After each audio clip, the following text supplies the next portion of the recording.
welcome to ILTV's Evening Update. I'm Aaron Porras here with the latest news from Israel. Today, Israeli President Rivlin denied former Prime Minister Olmert's request for clemency. Olmert has been incarcerated at the Maaseiyahu prison in Ramle since February of last year for bribery in the Holy Land real estate scandal, fraud and breach of trust in the Talansky affair, and for obstruction of justice in the Shula Zaken recordings case. A spokesman for the president's office said that the former prime minister can't be treated as a mere civilian because of the significance of his role in the government.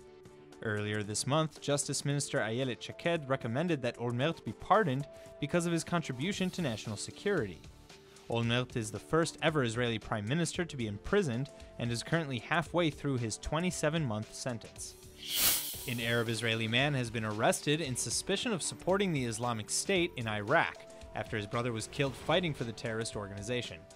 Fadel Saber Kanane, 25, from the northern city of Yafa an-Nasiriyah, was arrested on March 2nd after transferring money to ISIL through a money changer in the West Bank city of Jenin. According to the Shin Bet security services, Kanane's brother Muhammad traveled to Syria in 2014 and died fighting for the Islamic State. Kanane found out about his brother's death when another Israeli Arab fighting for ISIS contacted him asking for money to help him recuperate from a gunshot wound. During an interrogation with the Shin Bet, Kanane admitted to being a supporter of ISIS. Last week, an Israeli Arab woman was sentenced to 50 months in prison after she traveled with her family to Iraq and lived in the terrorist group's territory for a year before escaping.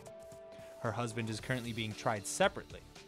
On top of that, earlier this month, Valentin Vladimir Mazlevsky, a Belarusian Israeli convert to Islam, was indicted for trying to join the Islamic State.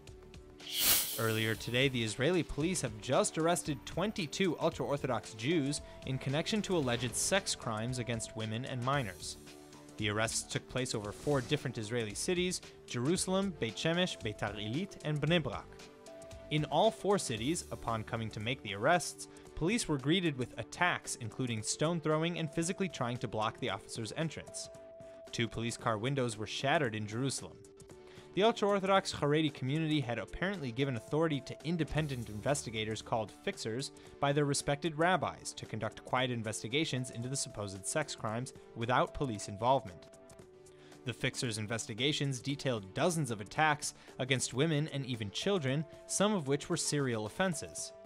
Internal penalties sometimes included therapy of some sort, but generally the daily lives of the perpetrators went unchanged, while their victims remained helpless. After receiving word that the Orthodox communities were concealing evidence of such crimes, police recovered the private investigation records and made the arrests. The 22 arrested Haredim spanned from ages 22 to 60, and each of them had supposedly committed several attacks over the past few years. Police are now seeking a witness to testify against Welfare Minister Chaim Katz in an ongoing probe into corruption at Israel Aerospace Industries. The minister's son Yair Katz has already been arrested on suspicion of coercing employees into joining his father's political party Likud. Former union head Eli Cohen was also arrested by police earlier last week and has allegedly been offered a plea deal in return for testimony against the welfare minister.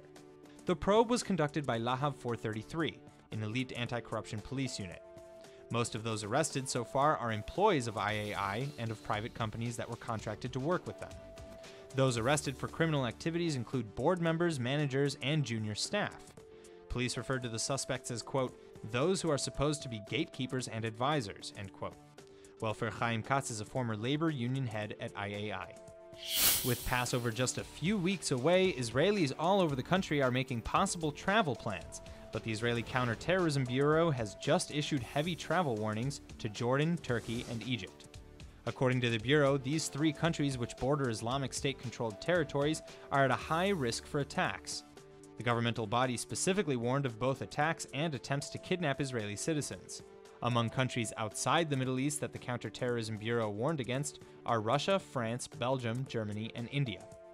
The head of the Counterterrorism Bureau said, quote, the more the Islamic State or ISIS is backed into a corner, the more it would try to execute attacks across the world on every possible front, against Christians, Crusaders, and Jews. Israel is not at the center of the threats, but Israelis are required to be vigilant, end quote. Turkey received the second highest threat warning, where Israelis are advised not to visit, and if they're already visiting, to return immediately.